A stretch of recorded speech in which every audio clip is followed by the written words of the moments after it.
Introduction. At what point, then, is the approach of danger to be expected? I answer, if it ever reaches us, it must spring up amongst us. It cannot come from abroad. If destruction be our lot, we must ourselves be its author and finisher. Abraham Lincoln. That morning. With crystalline awareness, the moments of that morning will forever be ingrained in my memory. The phone rang with what seemed an unusual intensity. It was a friend who urgently told me to turn on the television. The first image on the screen was the unmistakable silhouette of the New York skyline and the World Trade Center buildings. However, there was something more, something different, the ominous ribbon of blackish smoke billowing out of the North Tower. The announcer was stunned and at a loss for words when out of the right side of the screen emerged a small and fast-moving shape that disappeared behind the Twin Towers.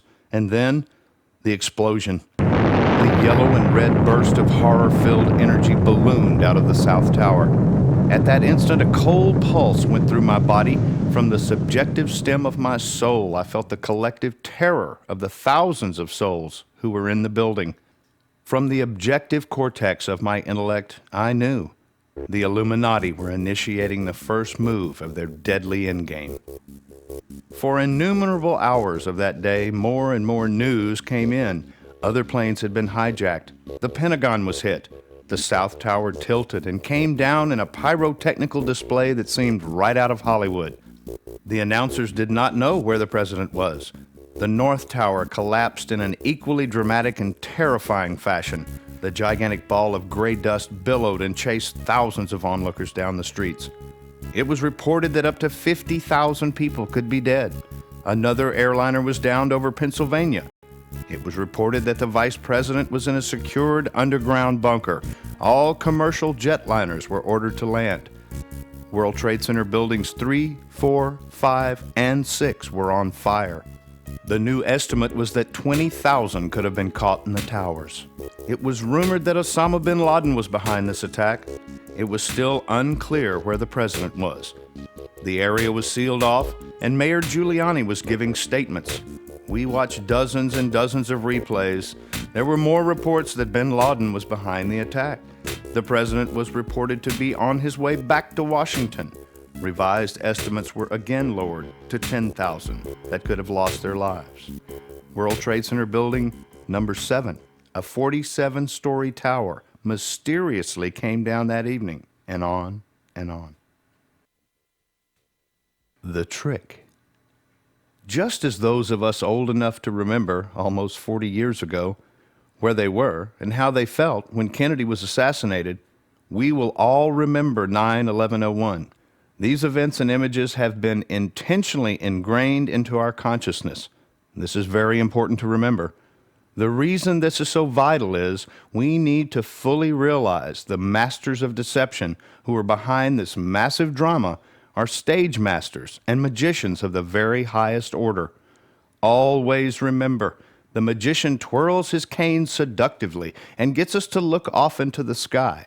Yes, those jets did slam into the WTC and Pentagon, and almost 3,000 people died. To be sure, this was one of the most unjust, deadliest, and cold-hearted attacks on civilians in history. The personal terror and destruction generated were no illusions. At the same time, if we are to free ourselves of this matrix of fear, we must break out of the mental boxes that have been subliminally masterminded into our thought programs. The trick that has been played on us so successfully by the power elite is to create a massive cultural subconscious of primal fear. Fear takes us out of our heart space and destroys our intellectual process.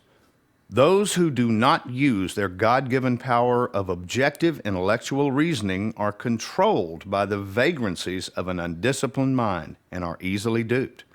Those who do not stay centered in their heart space are easily moved toward the self-destructive energies of anger, hate, revenge, confusion, and fear. Hegelian principle. When viewed objectively from a historical perspective, one can see that the events of 9/11 were the classic setup using the Hegelian principle. George Wilhelm Hegel, 1770 to 1831, was a German philosopher who is today considered one of the most influential thinkers in modern times. Hegel's articulation and teaching concerning successive phases in the consciousness and awareness of man is still part of the bedrock of philosophical teaching. Hegel is known for his theorem, thesis, antithesis, and synthesis. A simplified English translation is problem, reaction, and solution. For hundreds of years, the Illuminati have used the Hegelian process to further their cause. They secretly create a problem, the general population reacts with fear, and the solution is to transfer power to those who originally created the problem. It is effective and diabolical. An example of this process is Roosevelt's agents had cracked the Japanese secret codes and knew that Pearl Harbor would be attacked months in advance. However, FDR intentionally never gave this information to the naval base commander because he wanted a cause to enter the war. Previous to the attack, the people of America were overwhelmingly opposed to getting involved in either the European or Asian conflicts. After the so-called surprise assault, Congress reacted and declared war in the next few days, while the vast majority of citizens who understandably believe this story patriotically came together to fight. For those people who believe in fairness and goodness, even considering that rogue elements in our government could carry out such wicked actions, this is difficult to comprehend. It is essential that good and honest people consider the accusations and, more importantly, the evidence.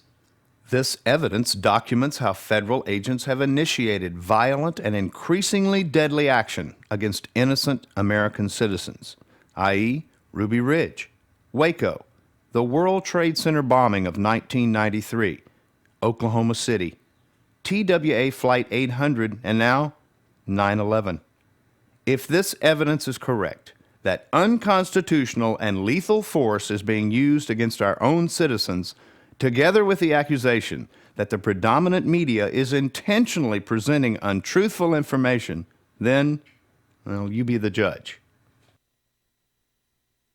This booklet is not for everyone, but it is for those who love their country and have that rare quality called an open mind. Today in America, about 1% of the population can connect the dots. They realize that a handful of self-professed elite have virtual control of our banking system, of our movies, of the news outlets, and of both political parties. Until and unless we increase the relative numbers of citizens who understand this reality to at least 5% of the population, a critical mass, our culture will continue its march toward a one-world fascist government. This is definitely not fun to write or think about. However, it is a present truth, and as the Bible has said, let those who have ears listen. This booklet is presenting evidence that goes against everything that the mainstream media and political structure would have people believe. For many people, including myself, this is a very difficult pill to swallow. However, only by facing our fears will we be able to understand the truth and to live in real freedom and love. As Jesus said, "The truth shall set you free." Hopefully, when people become aware of the massive and draconian fraud that has been perpetrated on our nation, enough people will awaken from their dreamlike slumbers to take appropriate action to restore the ideals of our republic.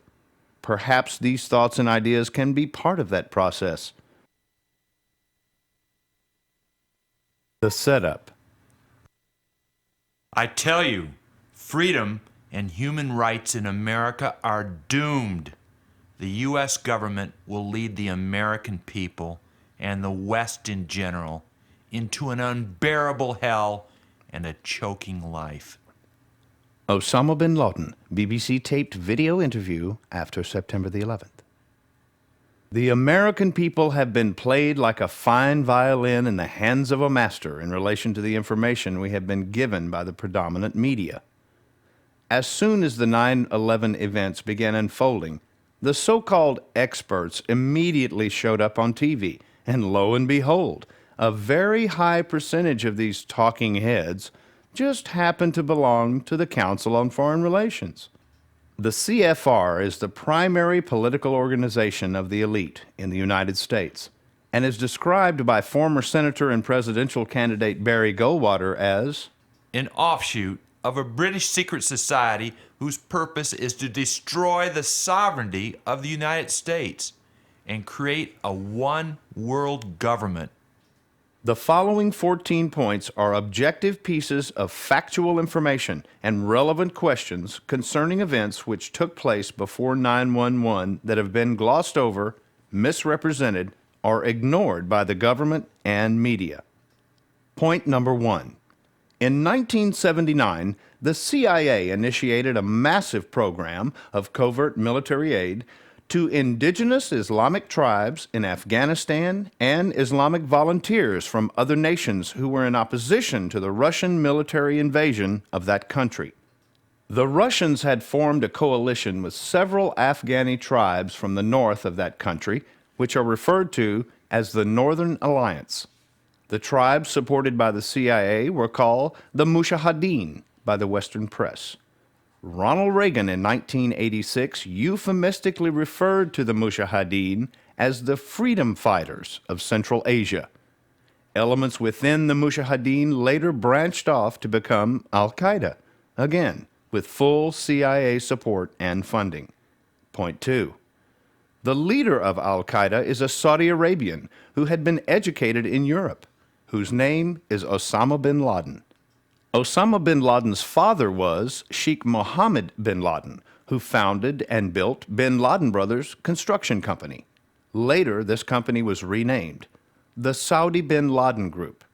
It should also be noted that from the early 1980s, Osama bin Laden was a CIA asset whose Western cover name was Tim Osman.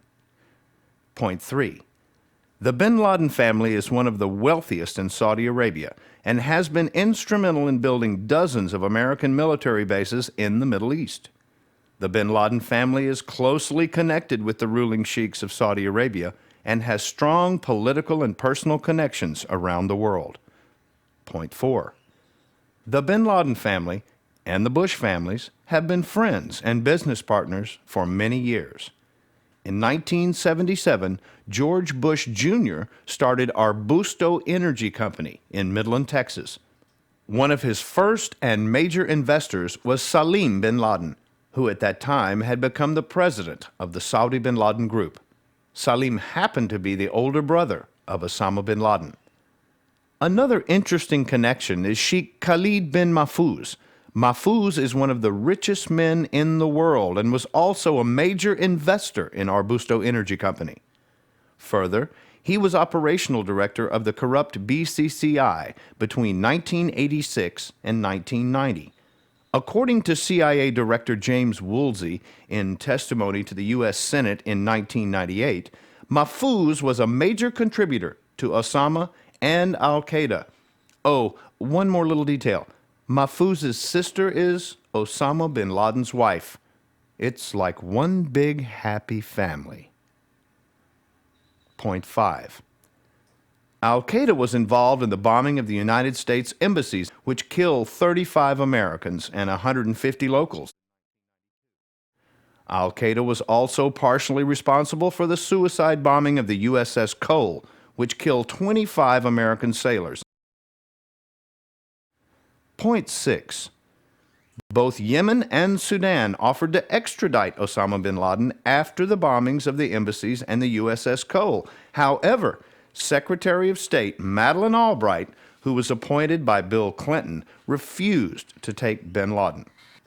Point 7. John O'Neill was a deputy director of the FBI and resigned his post in disgust because of interference from both the Clinton and Bush administrations in the investigation of Al-Qaeda.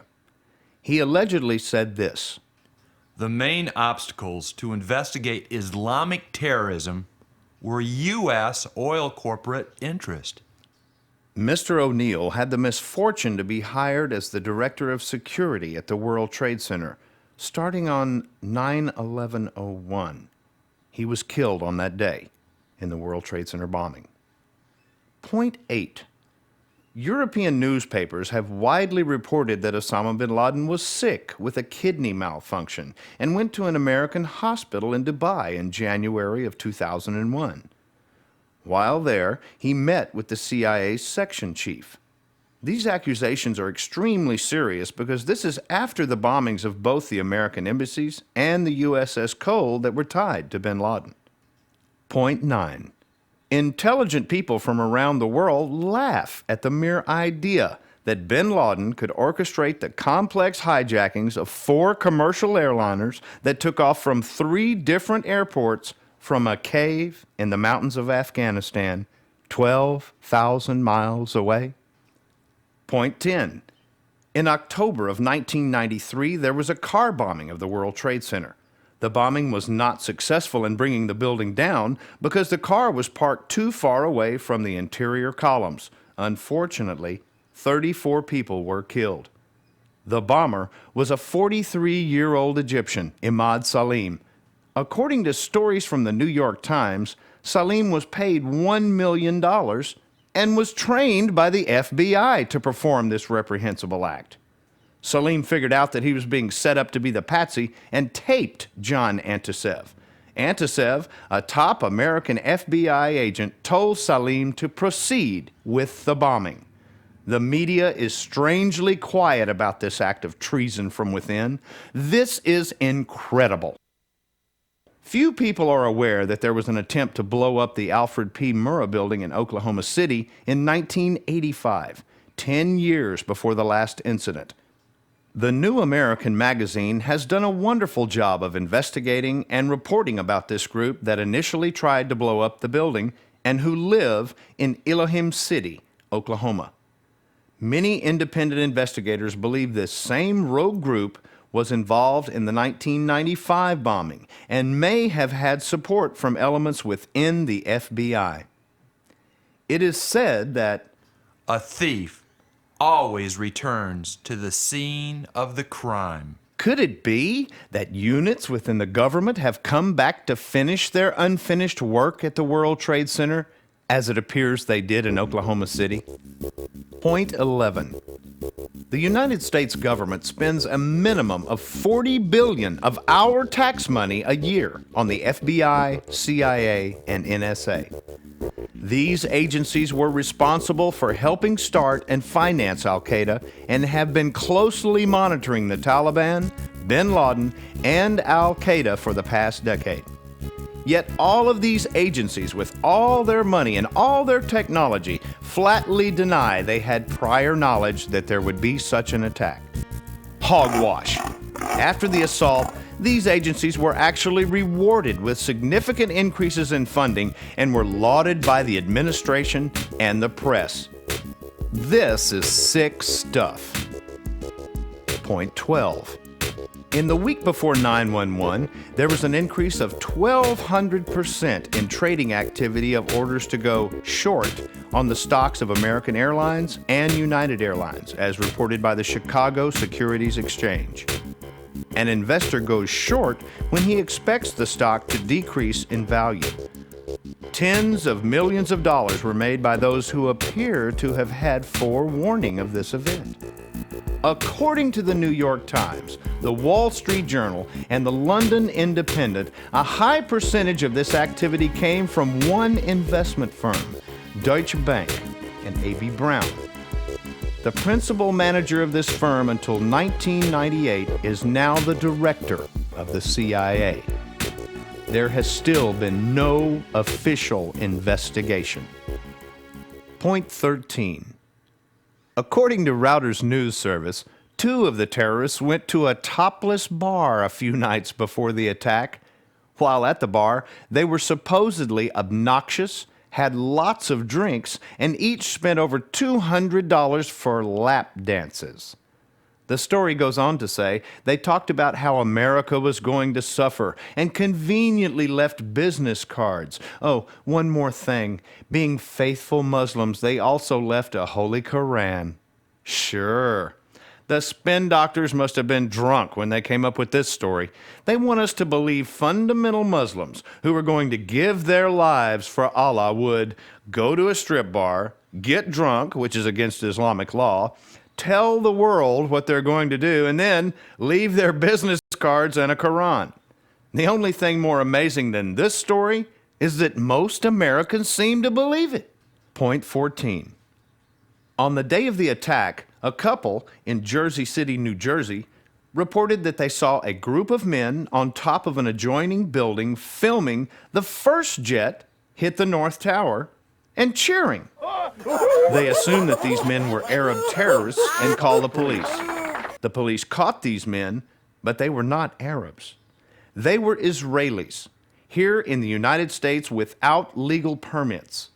They worked for a moving company that, according to Forward Magazine, a local Jewish publication, has possible ties with the Mossad.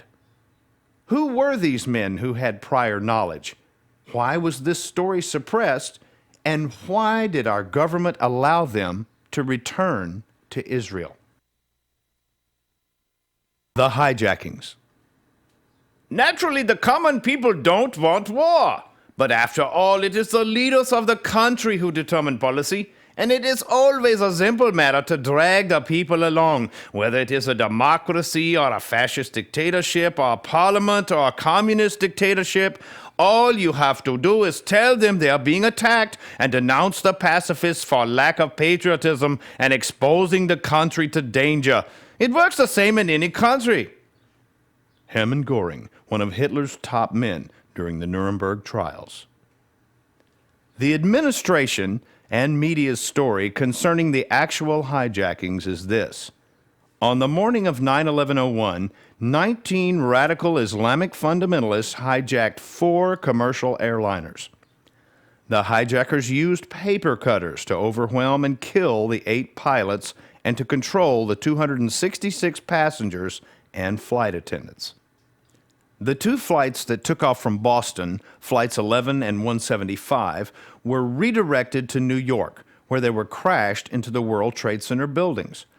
The World Trade Center buildings caught on fire, causing the trusses to soften and expand, and both WTC buildings 1 and 2 came down.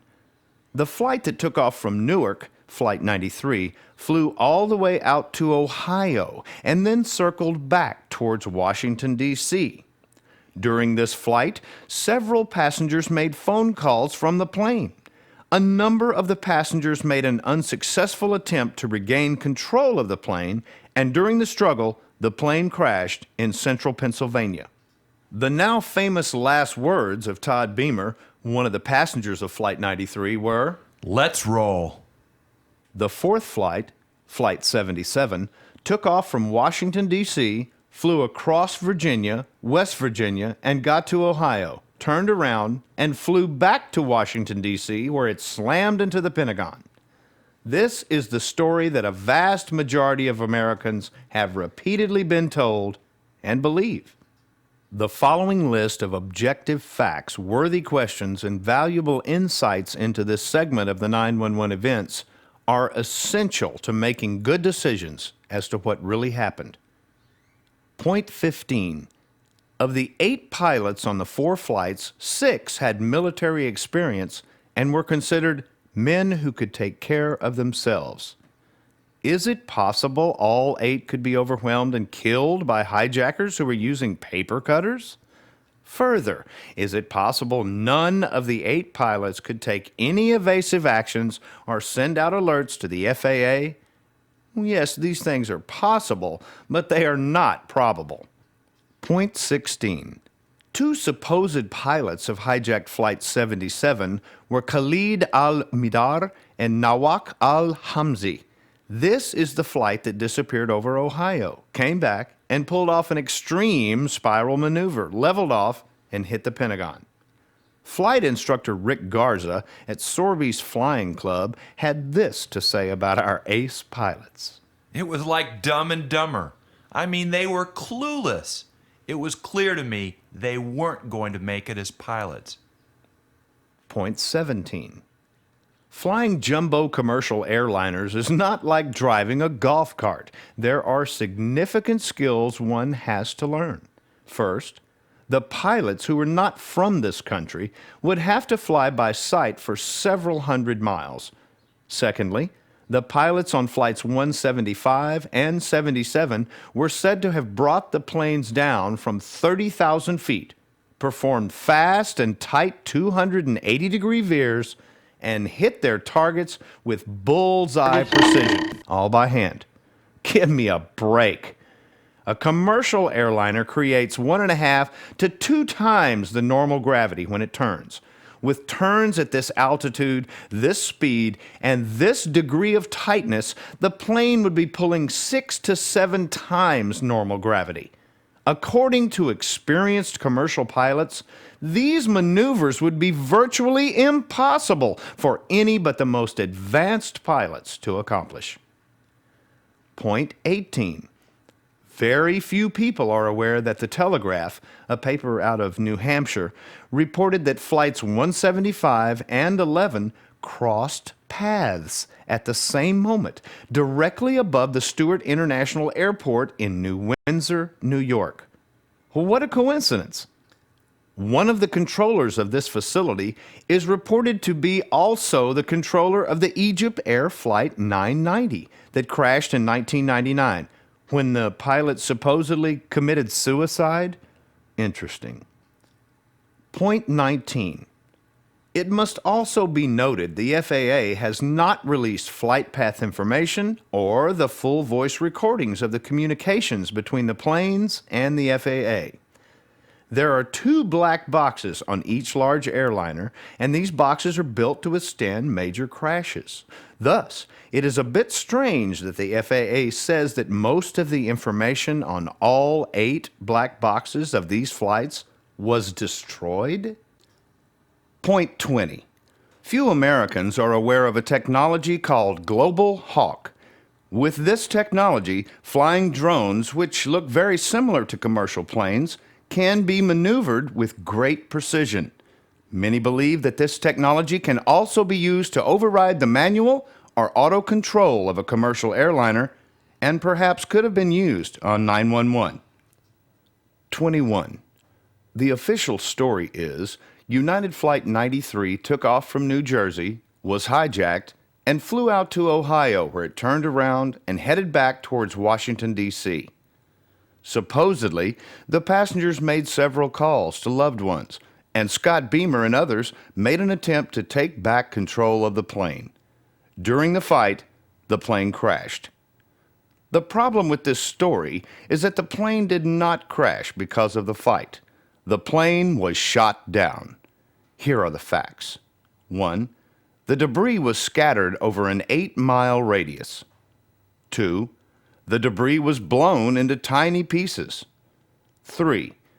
Witnesses in the area report hearing a loud explosion while the plane was in the air and seeing military jets. Point 22. Several years ago, professional golfer Payne Stewart was flying with friends out of Florida in a small private jet towards Dallas. Within a short period of time after takeoff, there was a malfunction in the plane, and the pilot and passengers passed out and lost contact with the FAA. Within 18 minutes, NORAD had scrambled an F-16 to fly next to this plane. Within 22 minutes, there were 4 F-16s flying in tandem with this disabled plane. This is all standard operating procedure, SOP. NORAD's Central Command headquarters are in Cheyenne Mountain, Colorado. They have the highest quality tracking technology in the world, and it is their responsibility to monitor the skies over America and to protect America from missiles and planes. That is their job. In contrast, no F-16s or other planes were scrambled in time for Flights 11 or 175 that took off from Boston, even though there was 36 minutes between the time the FAA knew there was a hijacking and the time Flight 175 crashed into the South Tower. The case of Flight 77 is even more alarming, as it was in the air for over 43 minutes with full knowledge that it was aimed at the White House, the Capitol, or the Pentagon. Andrews Air Force Base is only minutes away, and not one plane was sent up, and no planes were scrambled from the Langley Air Force Base until after the attack. There are several military bases in the area with the capability and responsibility to protect our capital, yet nothing was done. It appears that the order was given by NORAD to stand down. The destruction of the World Trade Center complex. None are more hopelessly enslaved than those who falsely believe they are free. The whole world saw it. Those jets flew into the skyscrapers. There were enormous explosions, and the fires brought the buildings down. We all saw it with our own eyes. Everybody knows it. I have heard this or similar refrains from numerous people as they look at you with this incredulous gaze that someone would even doubt that it happened as explained on the tube. However, there is more to this story than meets the eye, especially the eye that has been exposed to the filter of corporate television. Point 23.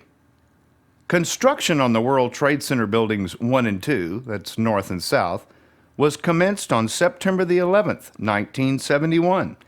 At 1,350 feet, they were two of the tallest and most famous buildings on Earth. One fact most people did not know is that they were engineered and built like the proverbial brick outhouses. These buildings were over-engineered to withstand major storms and hits from large airliners. They were built with 47 enormous interior steel core columns, together with 236 large exterior steel columns that were welded and bolted together with steel plates. Further, there were steel trusses which crisscrossed, making a mesh that connected every other exterior column. Plus, there was diagonal bracing and steel rods connecting the trusses. There were also corrugated pans with poured concrete on every floor, and all of this was anchored in a very deep and heavy foundation. Point 24. The buildings were architecturally designed to absorb energy and to sway in storms. According to witnesses who were in the building relatively near to where the planes made contact, the towers briefly swayed for seconds as intended. Other witnesses in the area said that the noise and blasts were significant, but the tremor felt at the time of contact was minimal. Point 25. Fact: no steel-structured building in New York, the United States, or in the world has ever come down due to fire. In the last 100 years, literally dozens of steel buildings have caught on fire and burned for long periods of time and have not come down. A good example is the Meridian Plaza in Philadelphia, a 38-story office building that in 1991 had a hot fire. It burned on 8 floors for 19 hours, and 3 firefighters died combating the blaze, but it did not come close to bringing down the building. In contrast, the World Trade Center North Tower fire lasted 1 hour and 43 minutes, and the World Trade Center South Tower fire lasted 56 minutes. The fires in both towers burned significant proportions of rubble, sheetrock, carpet, furniture, etc., producing lots of black smoke, indicating they were burning inefficiently and were relatively cool fires. Point 26. The facts. A. Steel melts at 2,700 degrees Fahrenheit. B. Jet fuel, when mixed in precise proportions with air, will burn briefly at 1,800 degrees Fahrenheit. C. Because of the debris, carpeting, sheetrock, furniture, concrete, aluminum, etc., and lack of oxygen, the fire at the World Trade Center probably burned at 1,200 to 1,300 degrees Fahrenheit. Point 27. It must also be remembered that a significant portion of the fuel exploded outside of the buildings. The exterior columns were exposed to the air on 3 sides and would dissipate heat at a fast rate, and the beams and columns were coated with fireproofing materials. Point 28. The official story is the buildings came down at point of contact because the intensity of the fires caused the trusses to push out the columns. Yet, when one views the hole created in the North Tower by the plane, there are only relatively small fires, and the heat must not be excessive because you can see 2 people standing and staring out near the opening. Point 29. The top section of the South Tower began to tilt at approximately 9:59 a.m. At this moment, a large cloud of gray dust suddenly puffed out of the building. The 35 stories of the top section continued to tip to 23 degrees past vertical, At this point, the upper segment was hanging over the edge by approximately 65 feet. In frame-by-frame pictures, one can see the concentric and uniform mushrooming gray cloud rapidly expand to envelop the building. As this was happening, one can see debris being blown away from the building with an extremely powerful blast. The overhanging upper section of the building was then mysteriously shrouded and was never seen again. Then the whole building came straight down. Within an incredibly fast 10.4 seconds, the once mighty 1,350-foot tower was reduced to a pile of totally pulverized remains. Government story is that this building experienced a compression or pancake demolition caused from weakened trusses and weight from above. At first, this explanation sounds plausible, especially because this is what the television reports have told us time and time again. However, common sense would indicate that the center of gravity of the top section was not centered over the lower section. Thus, if there was a compression demolition of the building, it would not be uniform because the center of gravity was considerably off-center. Secondly, the severed top section that was tilting very much over the edge would fall somewhat independently. Third, this section would fall at a faster rate than the anchored lower section because it would not meet the resistance of the intact lower section. Fourth, the top and lower sections would break into pieces. They would not pulverize. None of these four things happened. Point 30. The complete demolition of the North Tower at 10:29 a.m. took only 8.1 seconds. The North Tower came neatly down upon itself, and its remains were equally powdered. Point 31. Facts are very stubborn things. According to the law of falling bodies, as originally put forward by Galileo and still accepted today by all scientists, as described in the World Book Encyclopedia under Falling Bodies, Law of, the total distance traveled at the end of any specific time in a total vacuum is calculated by this formula.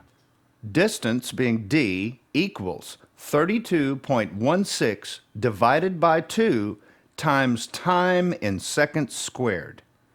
If there is any resistance, then the speed and time of the falling body slows down in relation to this resistance. In the case of the World Trade Center towers north and south, we know that the towers were 1,350 feet tall. Thus, you would have this equation for the fastest time of total drop in a vacuum. 1,350 equals 32.16 divided by 2 times time in seconds squared. This works out to 9.1627 seconds as the fastest time these buildings could come down. This presents some very interesting questions because the World Trade Center South Tower came down in 10.4 seconds, and the World Trade Center North Tower came down in 8.1 seconds. Additionally, there was resistance, and plenty of it. The resistance was the massive lower sections of the buildings that were stabilized by over 250 major interior and exterior steel columns and thousands of steel trusses. This defies the laws of gravity. Thus, either the height of the buildings is inaccurate, the time of the falls is inaccurate. The scientific calculation that has been used for hundreds of years is inaccurate, or something pulled down these buildings at a faster rate. Check it out for yourself. Point 32. Remember the gray cloud that concentrically blasted out and down the imploding buildings and chased thousands of New Yorkers down the streets while covering the whole area with a sand-like substance? What was that stuff? It was cement and other materials that had been crystallized. Could the blast of jet fuel create this crystallization? No, because at full blast, jet fuel only expands at 208 feet per second.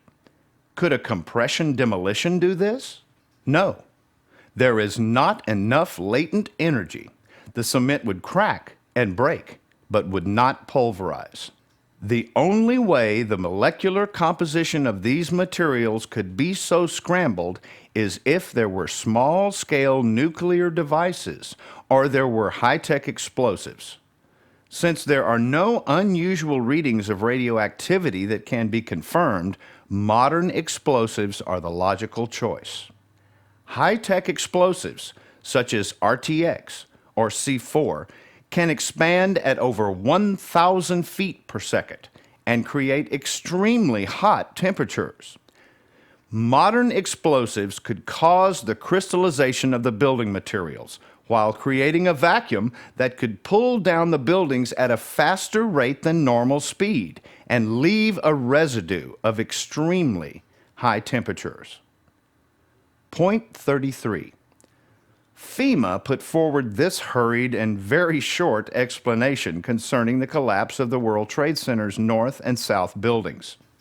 Expansion of floor slabs and framing results in outward deflection of columns and potential overload. From this expert opinion, the administration and media have aggressively promoted the pancake theory, which claims that the floor trusses expanded, which caused the columns to buckle, the joints to break, and the floors then compressed upon themselves. However, an objective observer would consider these important points. A. Never before has any steel frame building come down because of fire. The World Trade Center fires only burned for relatively short periods of time and at low heat levels. B. For the World Trade Center buildings to react in this way, literally thousands of super heavy-duty joints and welds would have to snap at precisely the same instant. Remember, these particular buildings were engineered for expansion and flexibility. There was also fire retardant sprayed on all of the steel, and the burning patterns were inconsistent throughout the floors. C. A pancake collapse could not come down with such speed. D. A pancake collapse would not have the latent energy to crystallize the building materials, to shred aluminum, or blast rubble to such distances. E. A pancake collapse would not create or maintain the astronomical heat patterns which were recorded and were monitored for weeks afterwards. Point 34. On September the 16th, 5 days after the attack, NASA flew a plane over the site to take measurements and to create a thermal surface map. In this period of time, hundreds of truckloads of debris had already been carried off, and firemen had sprayed millions of gallons of water on the smoking rubble. The results show that there were several hot spots with temperatures over 1,000 Fahrenheit on the surface, with one spot at the South Tower that recorded 1,377 degrees. Most of us noticed that the area continued to smoke for weeks. Since neither tons of jet fuel nor a compression demolition have the potential to create this type of heat, much less maintaining this heat for days afterwards, an impartial detective would have to conclude that there was another source for these extreme temperatures. Christopher Bolin of the American Free Press has also discovered that the steel columns at the base of the foundations, 70 feet underground, were melted. That would indicate that temperatures would have had to exceed 2,700 degrees. Hello, is anybody in the predominant media, government, or law enforcement listening? Point 35. World Trade Center Building 6 is an important part of the puzzle.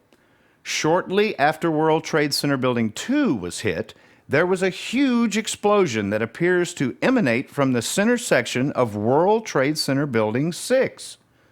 Only later did the building catch on fire. It then burned for hours at a very hot temperature, and the fire was eventually put out. Again, an objective investigator would ask, A, what caused the building to explode before it caught on fire? B, after the center of the building had been blown apart and it had experienced a prolonged and intense fire, why did this building not come down like buildings 1, 2, and 7?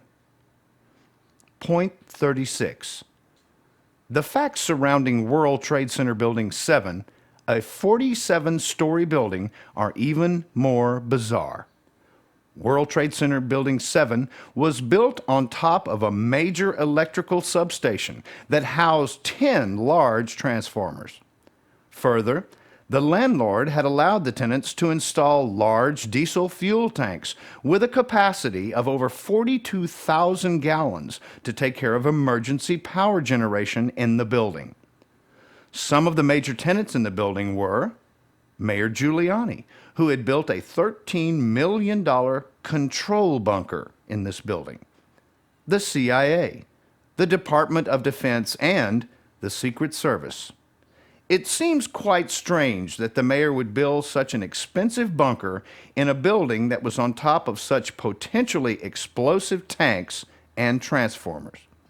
Additionally, World Trade Center Building 7 was not reported to be on fire until 3 p.m.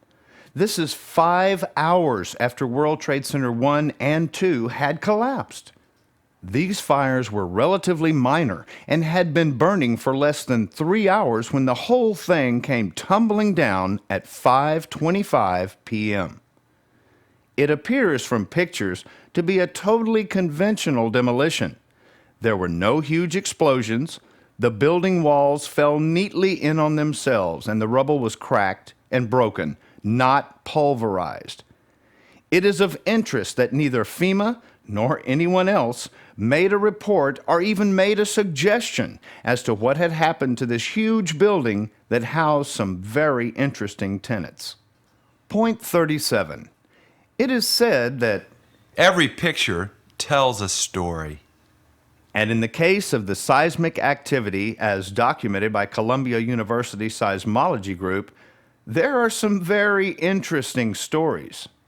The South Tower registered a tremor of 2.1 and came down in approximately 10.4 seconds. The North Tower registered a tremor of 2.3 and came down in just slightly over 8 seconds. The pattern that is registered for World Trade Center Buildings 1 and 2 indicates a series of bombs were detonated in cadence, with the last explosion being the largest charge. The pattern as registered by the fall of World Trade Center Building 7 is significantly smaller in magnitude and is the signature of a conventional demolition. The attack on the Pentagon.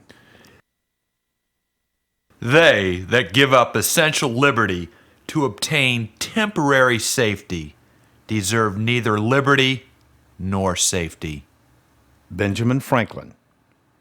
The Pentagon is one of the largest office buildings in the world and houses the Department of Defense.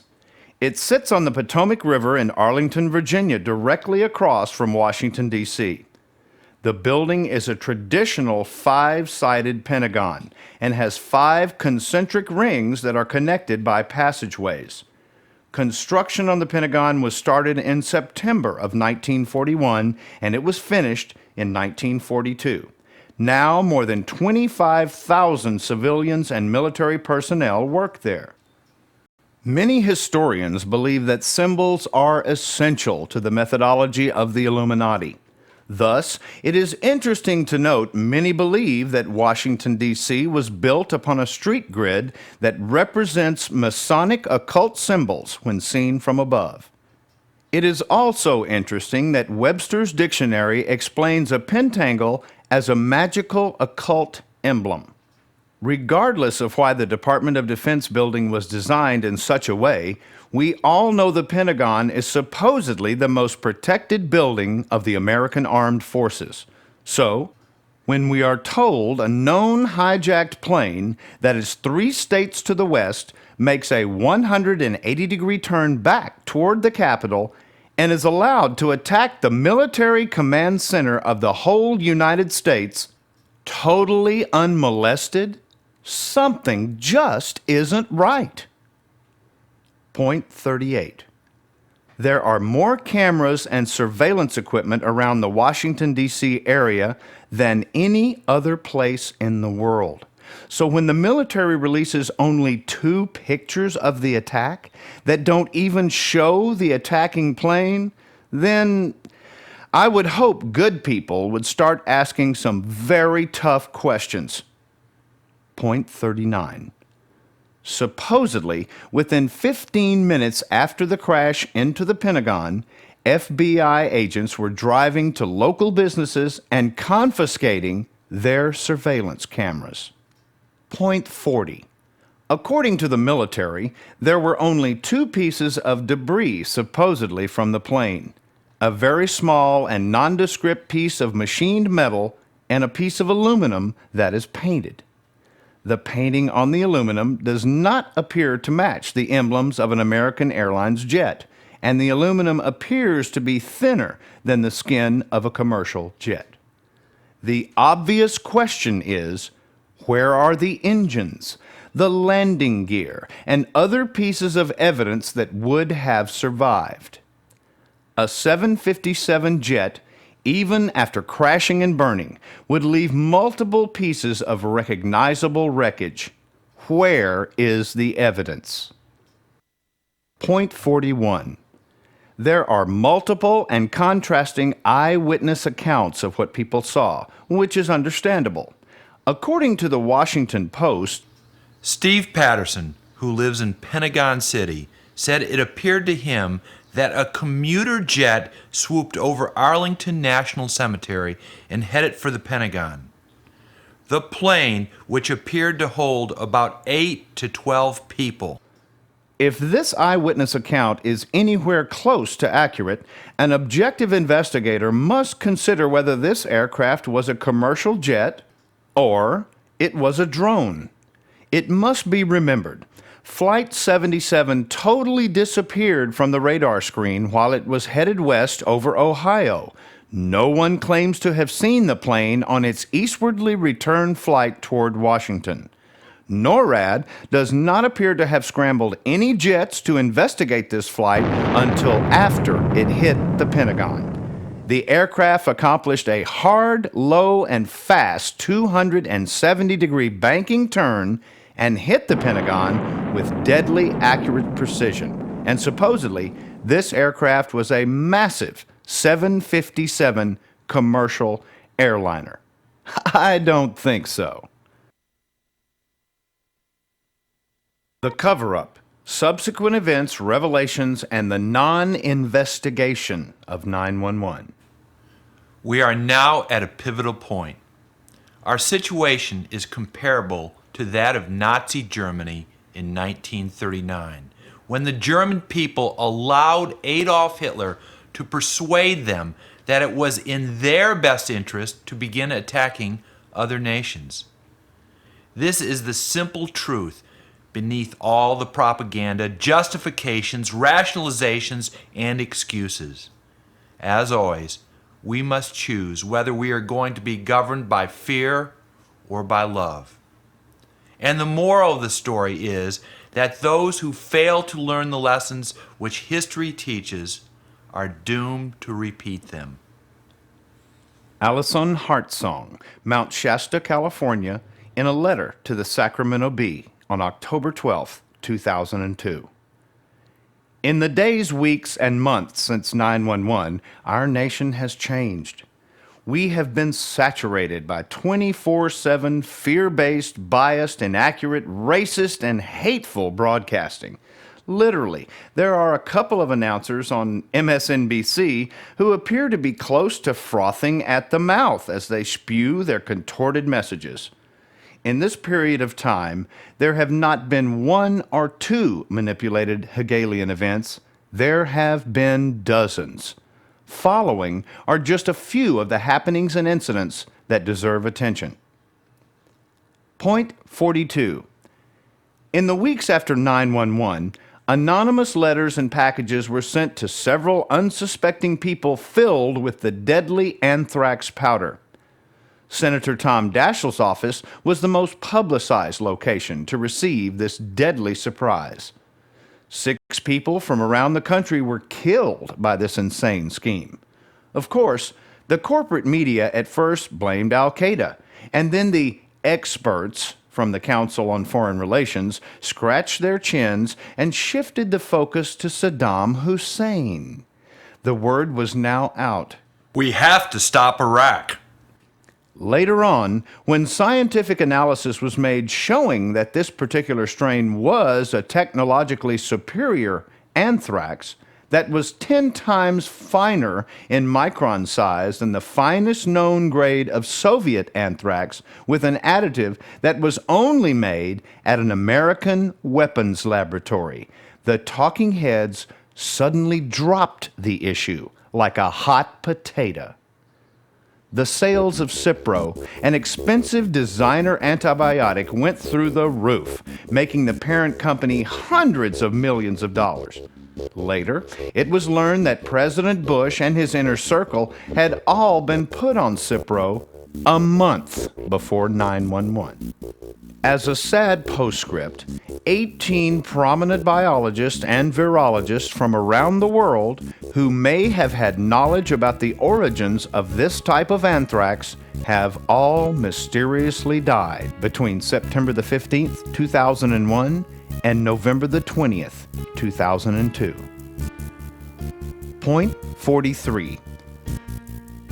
On November 12, 2001, American airliner Flight 587, a 300 Airbus, took off from Kennedy International Airport on its way to the Dominican Republic.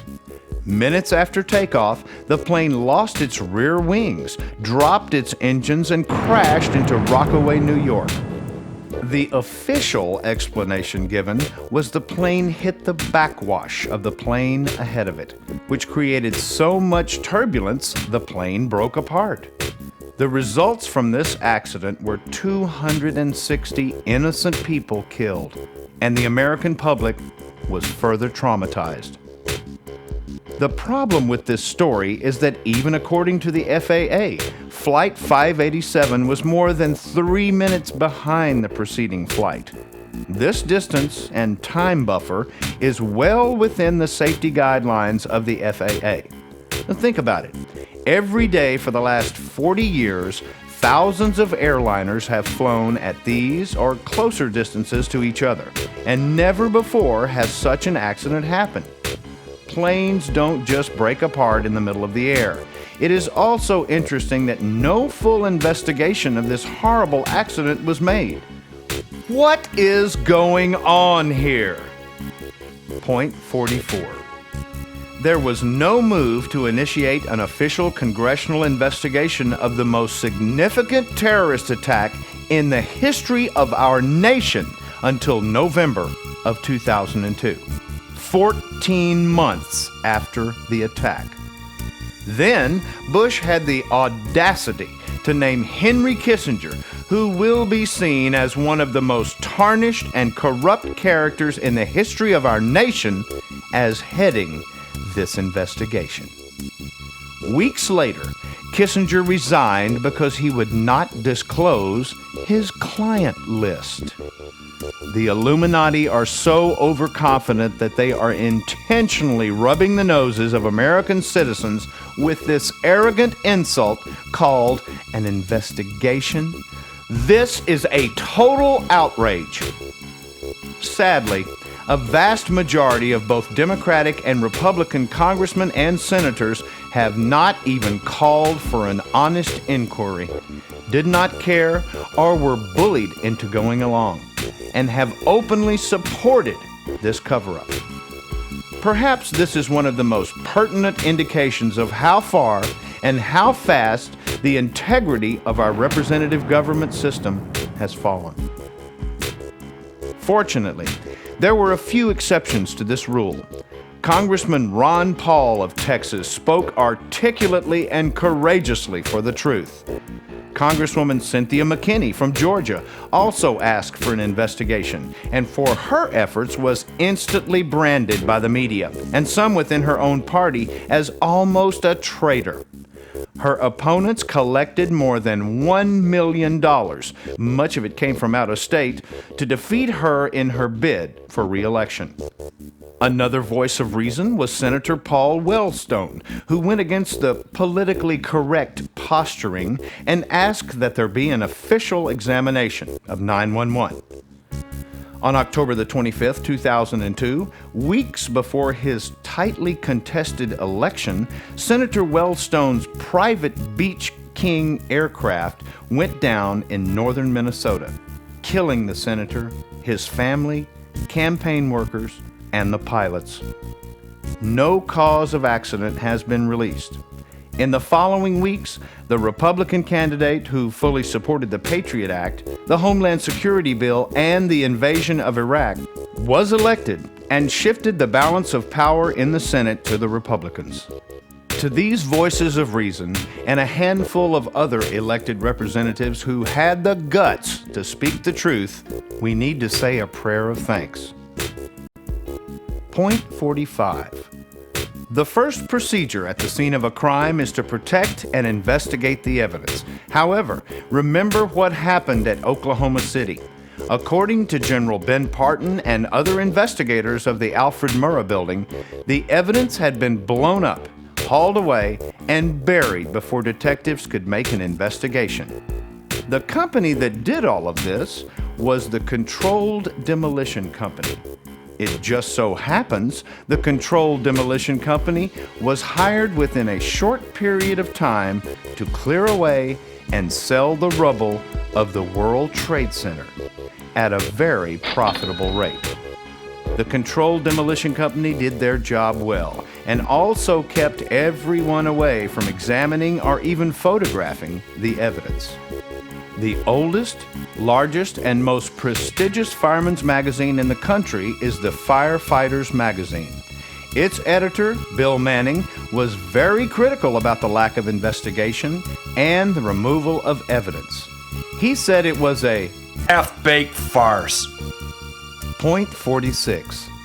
The FBI, CIA, NSA, and administration all deny they had prior knowledge that such an attack would occur. Yet, the evidence that has surfaced since 9/11 shows: A. Egyptian President Hosni Mubarak said in a December 2001 interview, "We expected something was going to happen and informed the Americans. We told them." B. Mayor Willie Brown of San Francisco, author Salman Rushdie, and Attorney General John Ashcroft have all made public statements that they were warned not to fly on commercial planes at this time. C. German police and Israeli intelligence both warned of the coming attacks against the World Trade Center and the Pentagon. D. FBI agent Robert Wright held a press conference in May of 2002. He said he had been threatened with national security violations if he shared with the public the FBI's previous information. E. The managers of the flight school in Minnesota, where suspected hijacker Zacharias Moussaoui was taking flight lessons, called the FBI several times to warn them. Regional FBI agents wanted to do a full investigation, but were stopped by central headquarters. F.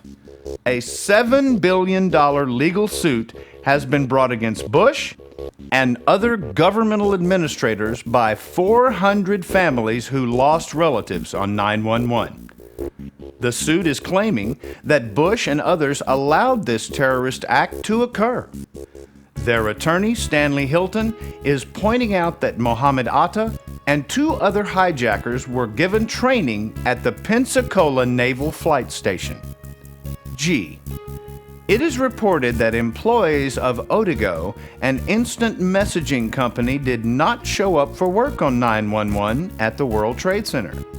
Odigo's headquarters, which are in Tel Aviv, Israel, just happened to be next to the Department of Counterterrorism. And on and on. Point 47. At first, we were told that there would be up to 50,000 casualties, and thank God that number ended up being much lower. Here is some factual information we should consider. A. MSNBC reported that many of the schools and businesses around the World Trade Center were half empty that day. The World Trade Center North Tower was hit in an area where there were the fewest number of occupied offices. B. Flights 11, 176, 93, and 77 had combined seating for more than 1,328 passengers, while on that day, there were 266 passengers, which is a 20.03% occupancy. Normal occupancy for transcontinental flights averages over 75%. American and United Airlines have been very tight-lipped about giving out information. C. Flight 77, or the drone, zeroed in on an area of the Pentagon that was being renovated, which was known to have the fewest number of people. This was also the exact opposite side from Secretary of Defense Donald Rumsfeld's office. The American public has been told that these hijackers were emotionally unstable members of the Islamic Jihad and were out to attack the Great Satan. If this is true, would they not try to do the maximum damage? Or is this information just unusual coincidence? Point 48. It has been learned that on August the 15th, 2001, many of the leaders of the Taliban were in Houston negotiating with the Unocal Corporation for rights to build a gas pipeline from the oil and gas fields east of the Caspian Sea through Afghanistan and out to the Arabian Ocean. Unocal is closely connected with the Halliburton Corporation, which was formerly managed by Vice President Dick Cheney. These oil and gas fields are considered to have some of the largest reserves in the world. It is interesting to note that after the Taliban turned down Unocal, A. President Bush signed a presidential directive prior to 9/11 to organize the attack of Afghanistan. B. The new president of Afghanistan, Hamid Karzai, is a former employee of Unocal. C. The first piece of new business for the leaders of the Northern Alliance was an agreement for Unocal and Halliburton to build the pipeline. Point 49. Our Air Force sent out thousands of planes to shoot high-tech missiles into Afghanistan's few existing office buildings, warehouses, stores, schools, hospitals, and homes.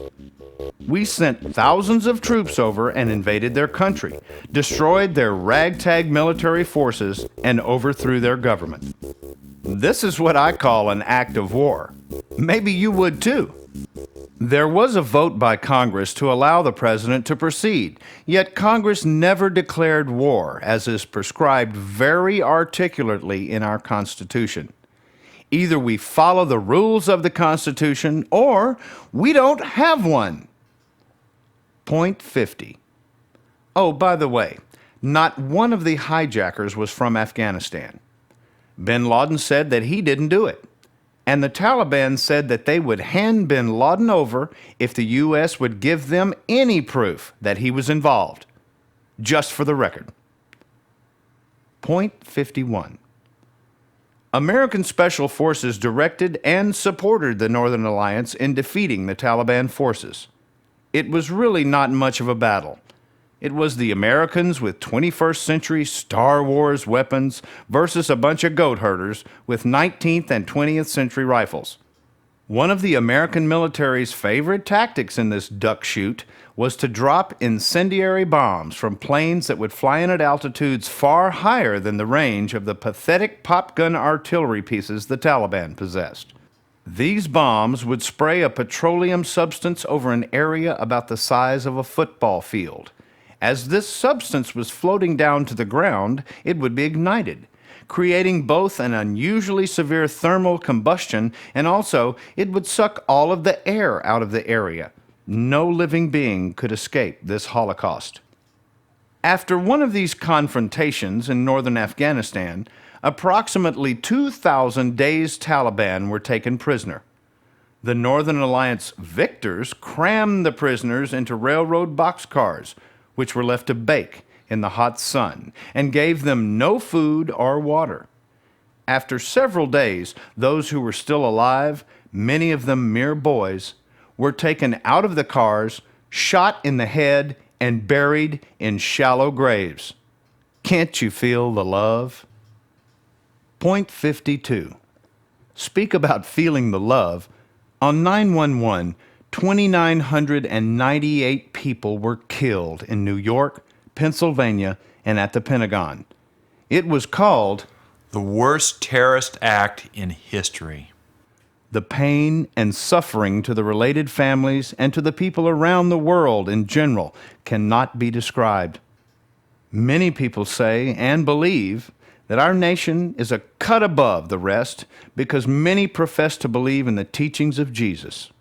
Yet, according to Professor Mark Harold of the University of New Hampshire, between October the 7th and December the 7th of 2001, our special forces killed a minimum of 3,800 innocent Afghan tribal people, mostly old men, women, and children. Professor Harrell says that number is only what was reported by the major media.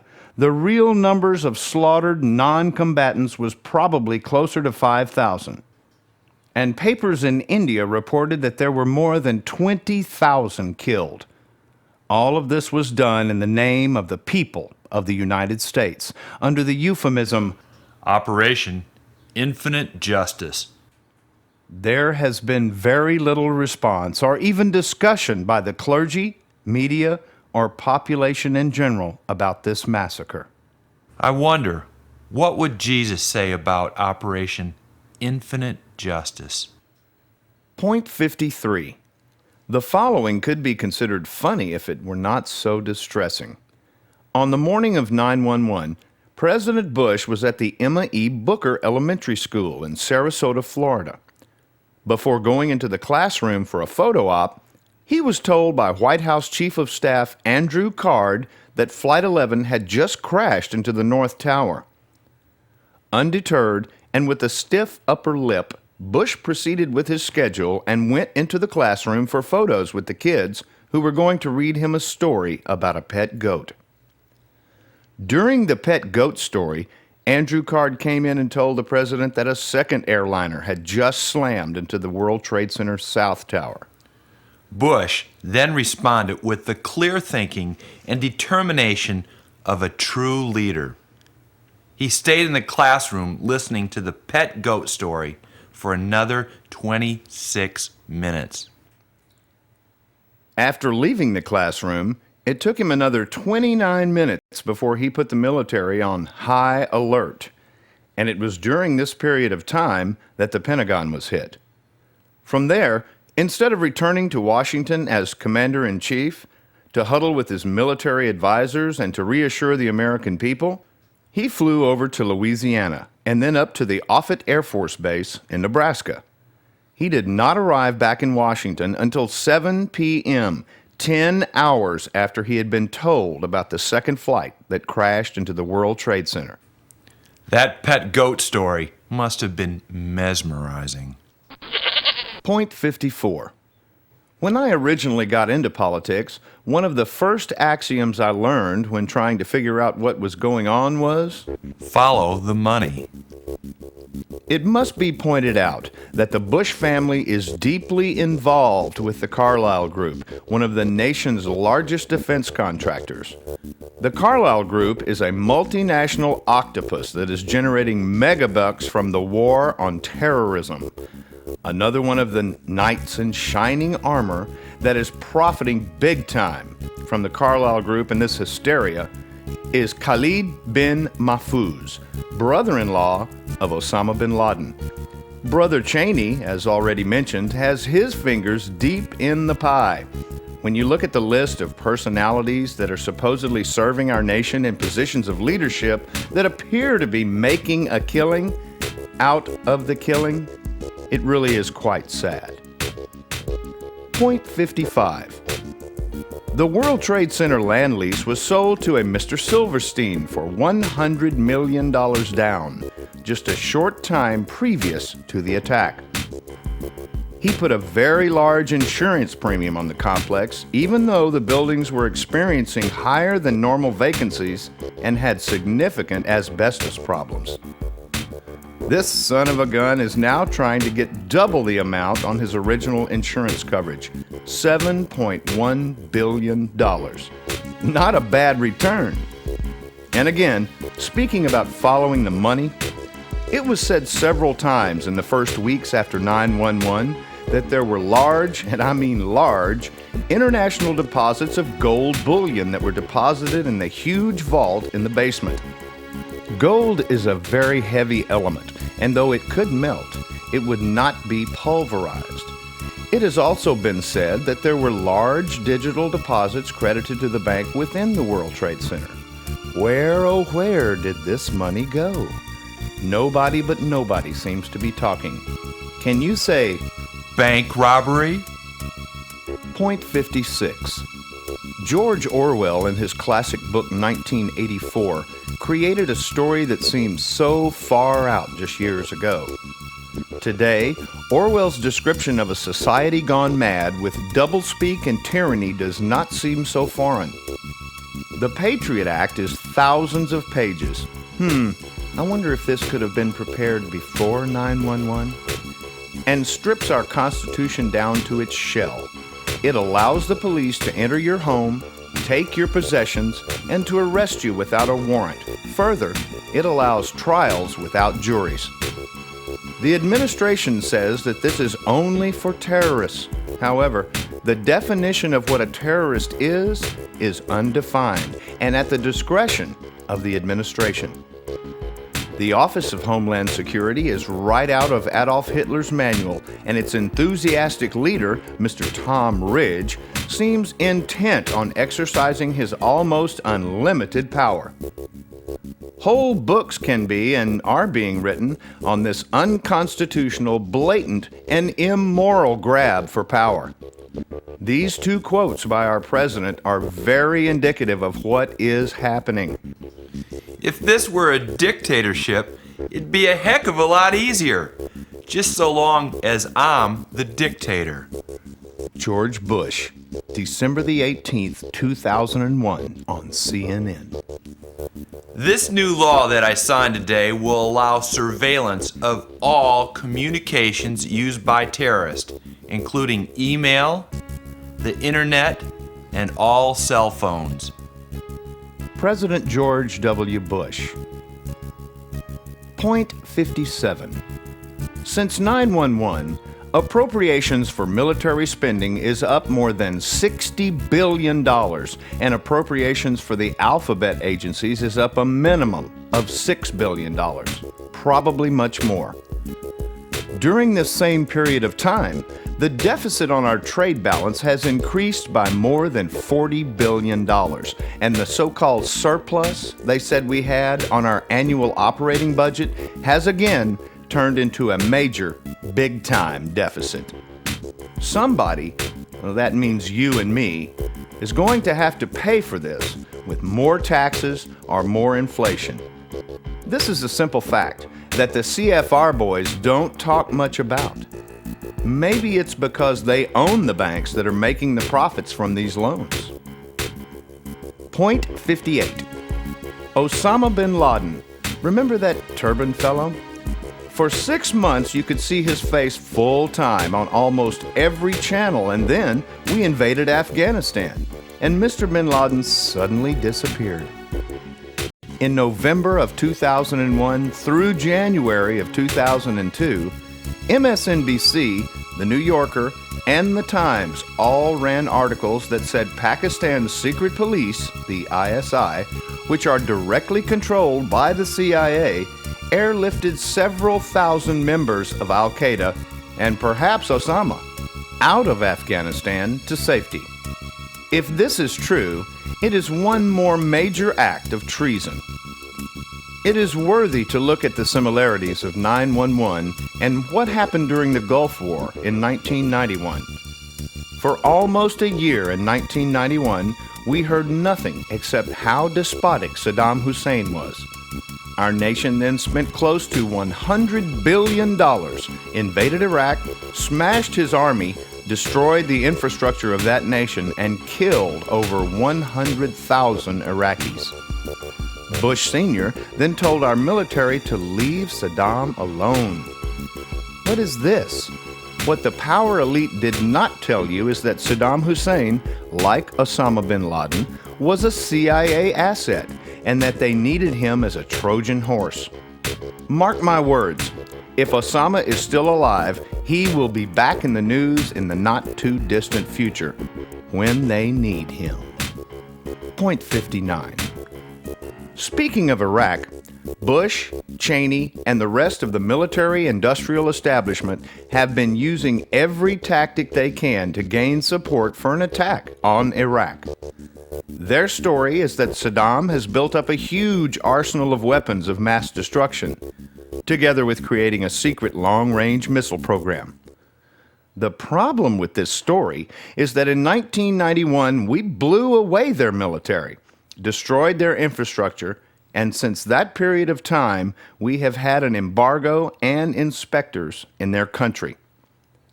An appalling sidebar to this story is, according to the United Nations, over 500,000 Iraqi children have died of starvation and lack of medical supplies since the embargo has been in effect.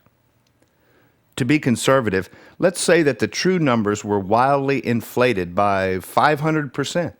That still means that over 100,000 children have died. Yes, Saddam is a tyrant, just like all the leaders of nations in the Middle East are. And I'm not wild about Iraq, but I do know they love their children and families just as we do. Saddam has said over and over that their country is open to inspection, and according to the top UN inspector, Scott Ritter, an American Marine, and a Bush Republican to boot, Iraq has none of these weapons. I repeat, he says Iraq has none of these weapons. Point 60. Oh, a lot of this information is really sad and depressing, so on this last point, we'll give you something that should make you smile, a wry smile. A, the FBI has said that they had no prior information, but within days of the attack, they had the names and pictures of 19 hijackers. Sherlock Holmes on steroids couldn't have come close to this feat.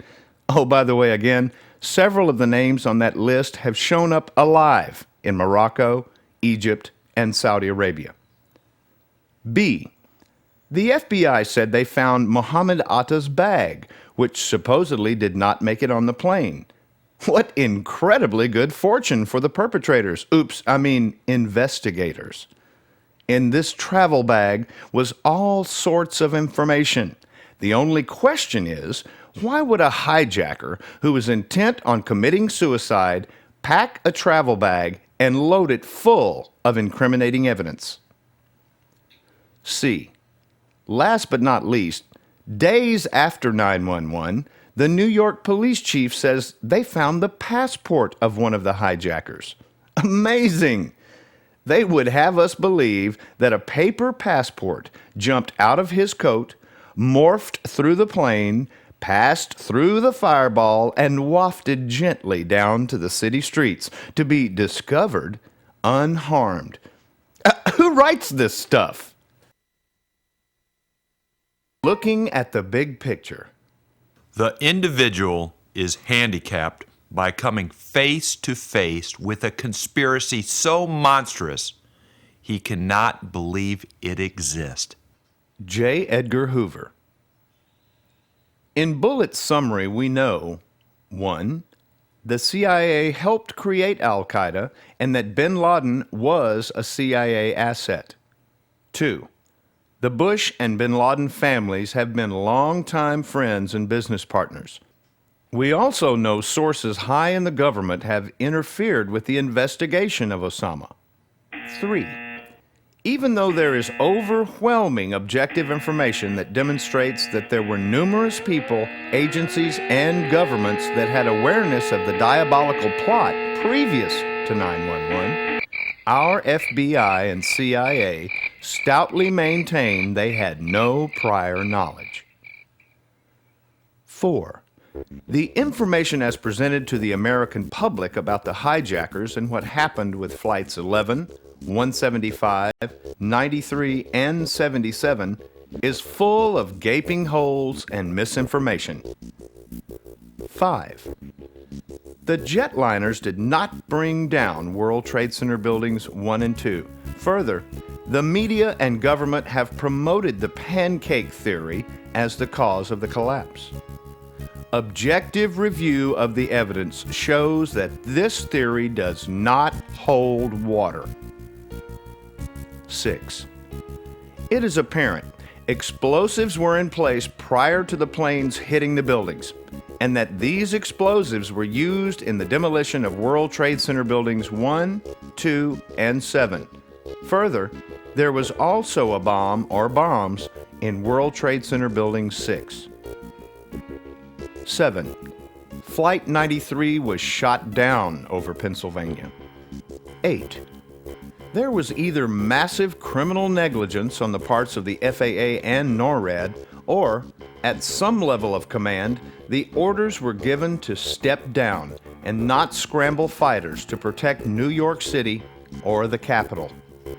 9.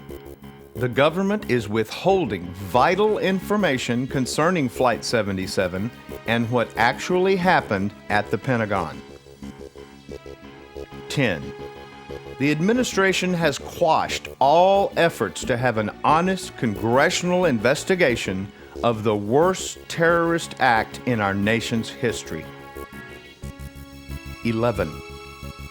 Between paper passports passing unharmed through fireballs, hijackers leaving a Koran in a strip bar, and a suicide bomber packing a travel bag that contains complete details of the crime, which conveniently does not make the flight, there appears to be a significant amount of manufactured evidence. 12. These events deserve further investigation. American Airlines Flight 587 mysteriously went down over New York City with no investigation.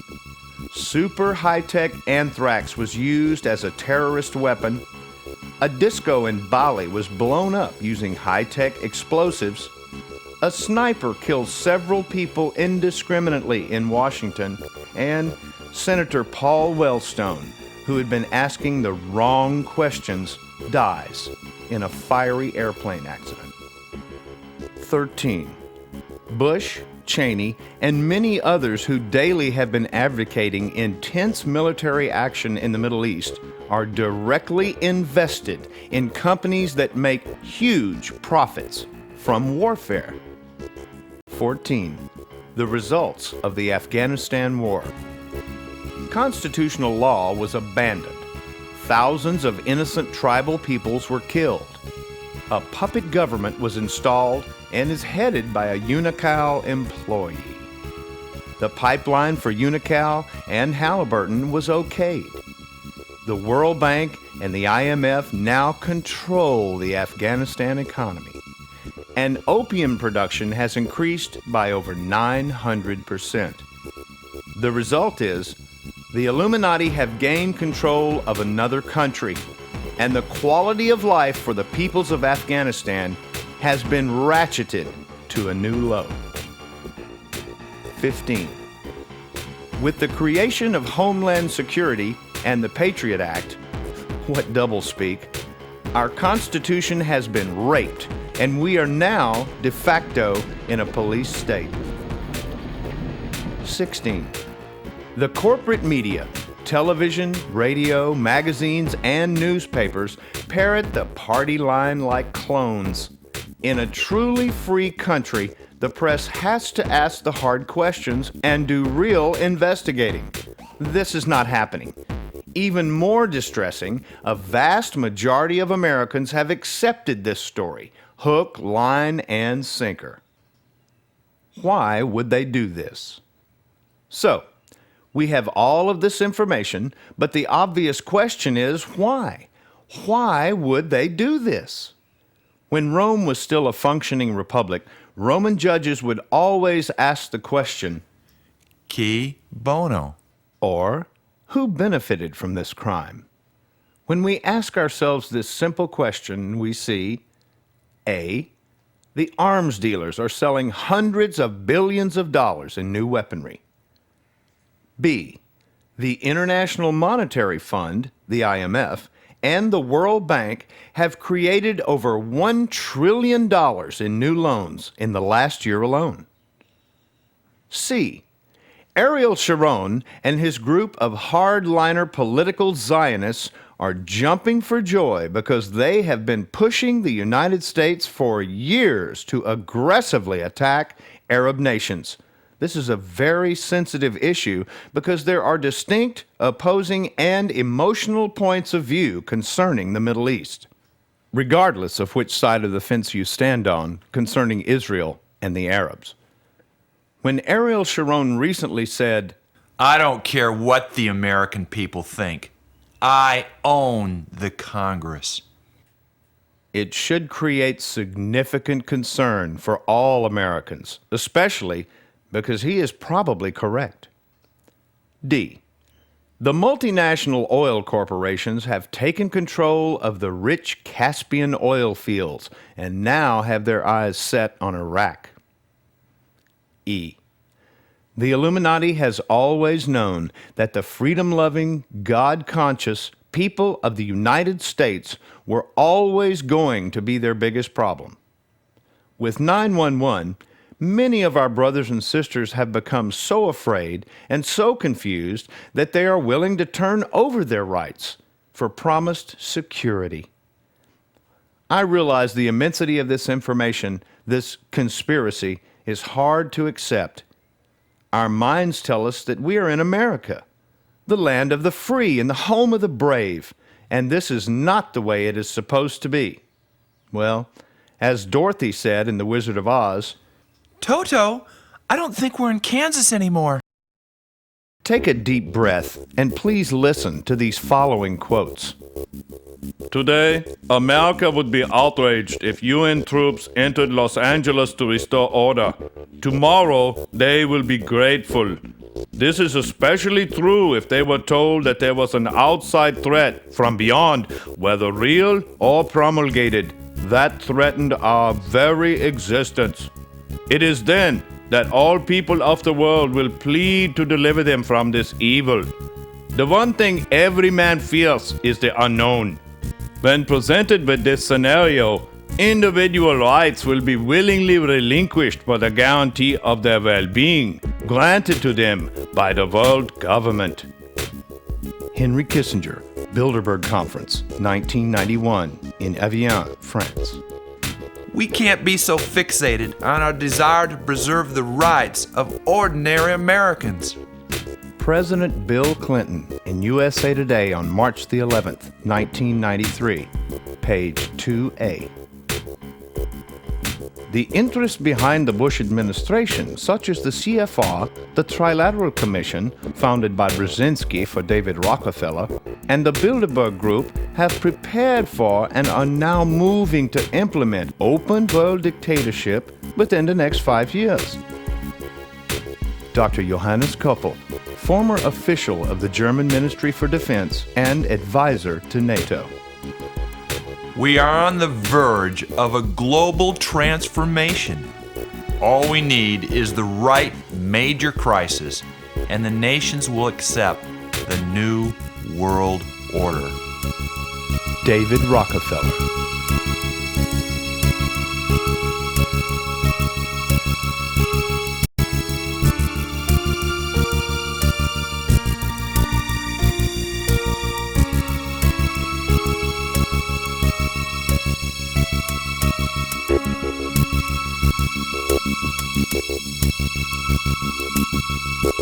Is resistance futile?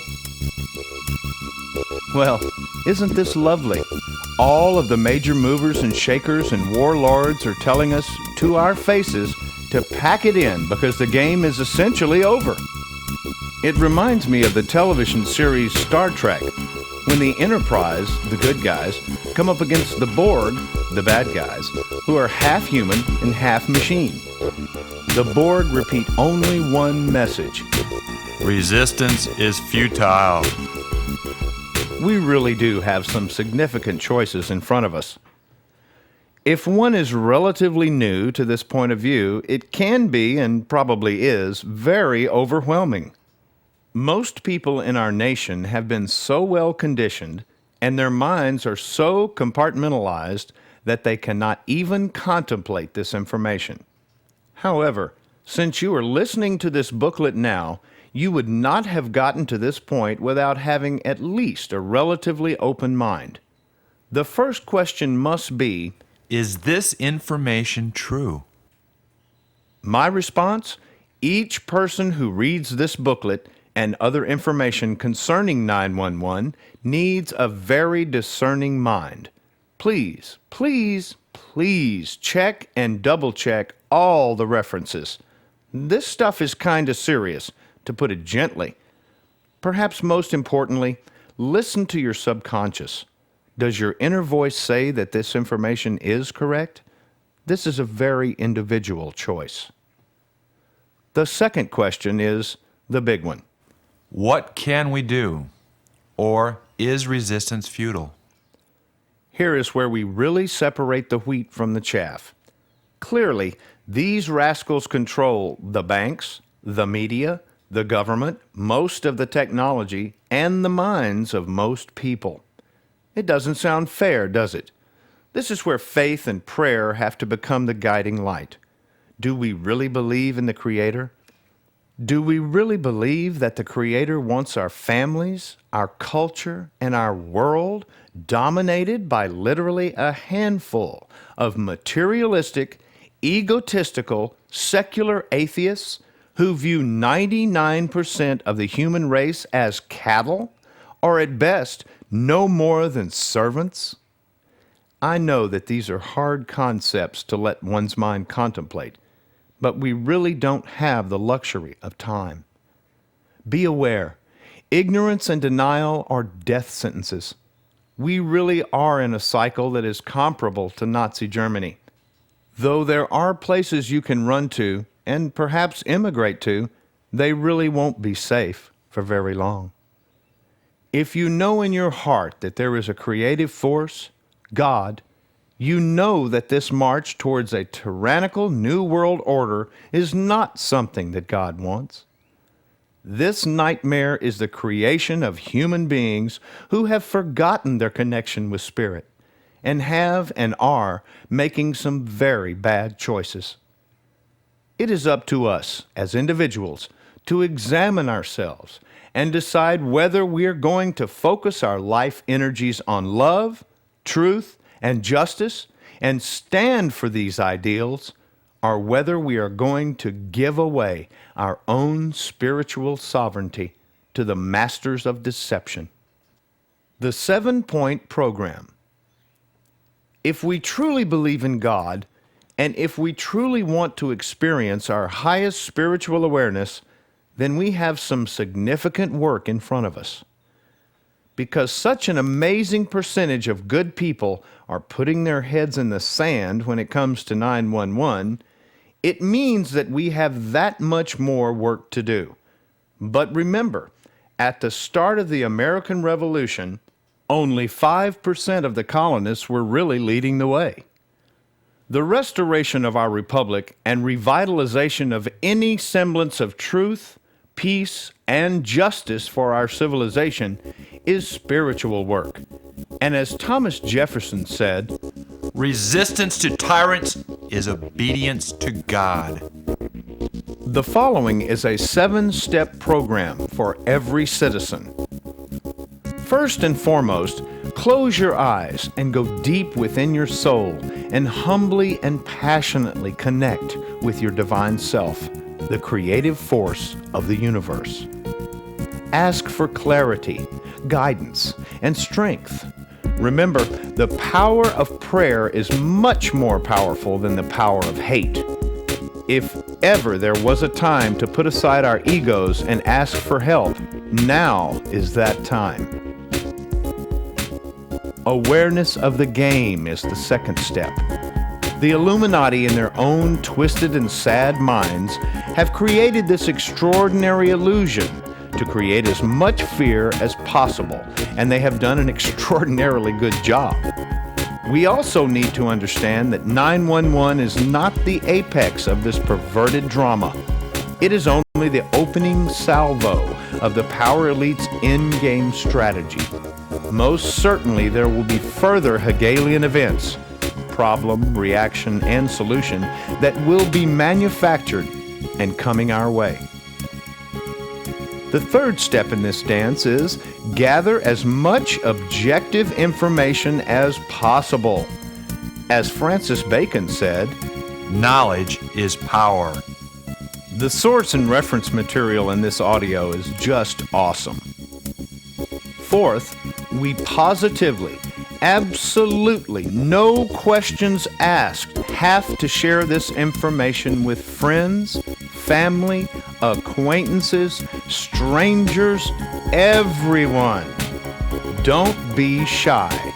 Sharing this information with others is a great way to start because it is short and hopefully understandable and of interest. Many of the people that you share this information with won't get it, but believe me, every day there are more and more people who are waking up to the lies and manipulation. Creating a website, starting a study group, or even getting a public access television show is something each person is capable of doing. Yes, these actions do take time and energy, but you know what? The rewards of reaching out and sharing this essential information with others is extremely rewarding on a personal level. Step 5. Stop playing their game. Self-sufficiency is the key word. Put a ceiling on desires and do not live on credit. Know that the number one weapon that the elite use to enslave us emotionally, mentally, and physically is through the manipulation of the fractional reserve banking systems. Further, know that bullies, tyrants, and dictators always want to be the center of attention. And in today's world, our society is caught up in glorifying the power elite. Our media is totally fixated on the politicians, movie stars, famous athletes, and the mega rich. Turn off the TV. It really is a mind sucker. And stop supporting the Church of Hollywood. No, it is time for the sovereign peoples of this nation to start creating our own communication systems, schools, businesses, and economies that are based on sustainability, value, and higher human values. We need to focus our attentions on the real and good things of life and the obvious, like buying American-made products. Number 6 is the hard one. Love all and serve all. This is the external spiritual step. Letting go of fear and manifesting love for ourselves, friends, family, and even those rascals who are part of the power elite. This is something I'm still working on. And helping those who are less fortunate than ourselves. This also includes staying in the moment, giving our very finest attention and energies to this situation, and detaching from the results. By staying centered and having faith in the Creator, we will be able to speak the truth and do our work with courage, power, and wisdom. Oh, the 7th point. To some, it may seem less important, but to me, it is a big one. Get outside, breathe deeply, hang out with your friends, play with your family, have fun, and remember to laugh. For a life without joy is just not living. Okay, so that's the story. It comes down to a personal choice for each person. We can live in fear and ignorance and watch as victims as our nation, community, and families are threatened by the rising tide of tyranny. Or we can stay in the moment, open and follow our hearts to God's love, claim our divine sovereignty, and do the right thing. Remember, it's up to us.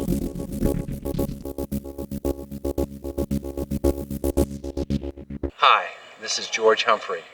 At the present time, the United States military is in Iraq, and to date, close to 1,000 American boys and girls have been killed. Over 9,000 have been sent home wounded, and we've spent over $250 billion. Using conservative numbers, over 15,000 Iraqis have been killed. We have turned their society into shambles, and central Iraq has been turned into an ecological wasteland because of the use of depleted uranium. And, by the way, there were no weapons of mass destruction. Quite clearly, we all have a choice.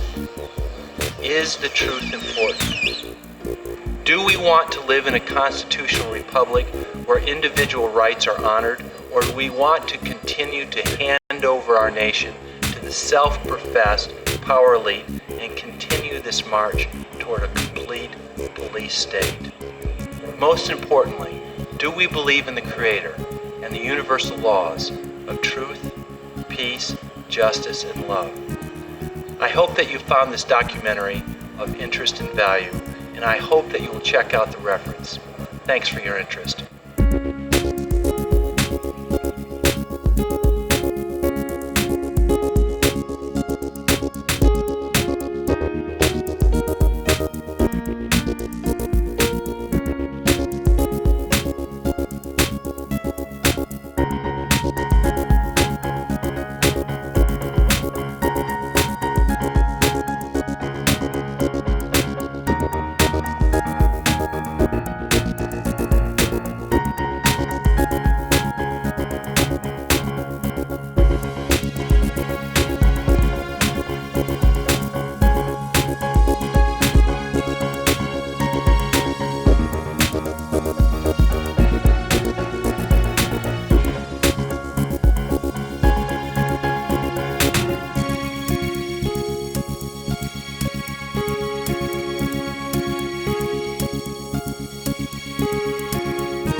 you.